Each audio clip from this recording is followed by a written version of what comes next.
Okay, S10 raised gas tank crossmember, first generation.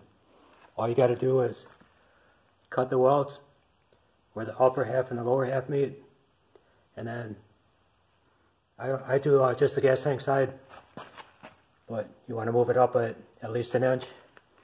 You can see here. Okay, the first one I did the whole side and had to make a spacer here to make up for the difference. The second one here,